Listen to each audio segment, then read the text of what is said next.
କହିଛନ୍ତି ରଥ ଟାଣିବା ପାଇଁ କିନ୍ତୁ ସମସ୍ତଙ୍କ ପାଇଁ ସେ ସୁଯୋଗ ନଥାଏ। କାରଣ ଆସନ୍ତାକାଲି ଶ୍ରୀଗୁଣ୍ଡିଚା ଯାତ୍ରା ଯେତେବେଳେ ହେବ ସମସ୍ତ ଭକ୍ତ ଶ୍ରଦ୍ଧାଳୁ ରଥ ଟାଣିବା ପାଇଁ ରଥ ଦୌଡ଼ି ସ୍ପର୍ଶ କରିବାର ସୁଯୋଗ ପାଇବେ ମନୋଜ।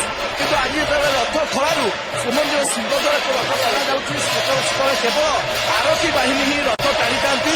ସେ ଦୃଶ୍ୟ ଅପୂର୍ବ ଦୃଶ୍ୟ, ଭବ୍ୟ ଦୃଶ୍ୟ ଆପଣମାନେ କଳିଙ୍ଗ ଟିଭି ମାଧ୍ୟମରେ ଅଗଣିତ ଭକ୍ତ ଶ୍ରଦ୍ଧାଳୁମାନେ ଯେଉଁମାନେ ଦୃଶ୍ୟ ଦେଖୁଛନ୍ତି ମହାପ୍ରଭୁ ନିର୍ଦ୍ଦେଶ ଦେଇସାରିଛନ୍ତି, ମନୋଜ ଆଜ୍ଞା ଦେଇସାରିଛନ୍ତି ଯେ ତାଙ୍କ ରଥ କିଭଳି ଭାବରେ ଟଣାଯାଇ ନିର୍ଦ୍ଧାରିତ ସ୍ଥାନରେ ପ୍ରସ୍ତୁତ କରି ରଖାଯିବ। କାରଣ କାଲି ଆସନ୍ତାକାଲି ସକାଳୁ ମହାପ୍ରଭୁ ନୀଳକଣ୍ଠର ରଥା ଶ୍ରୀମନ୍ଦିର ରତ୍ନ ସିଂହାସନ ଛାଡ଼ି ଧାଡ଼ି ପ୍ରହଣ୍ଡିରେ ରଥାରୂଢ଼ ଉପସ୍ଥିତ ଅଛନ୍ତି ଏବଂ ରଥର ଯେଉଁ ନିର୍ଦ୍ଦେଶ ରହିଥାଏ ଯାହା ଲାଲ ପତାକା ଆପଣ ଦେଖିପାରୁଥିବେ, ଲାଲ ପତାକା ଯେଉଁ ଦିଗକୁ ଦିଆଯିବ ରଥ ସେହି ଦିଗକୁ ହିଁ ଟଣାଯିବ।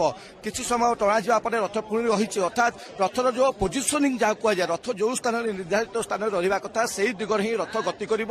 ଏବଂ ଯେଉଁ କଥା ଆମେ ସୂଚନା ଦେଉଥିଲୁ ରଥ ଯେତେବେଳେ ଆଜି ରଥ ଖଳାରୁ ଶ୍ରୀମନ୍ଦିର ସିଂହଦ୍ୱାର ନିକଟକୁ ଯାଇଥାଏ କେବଳ ଆକୁ ଆରକ୍ଷୀ ବାହିନୀ ଅର୍ଥାତ୍ ଯେଉଁମାନେ ରଥର ସେବା କାର୍ଯ୍ୟରେ ନିୟୋଜିତ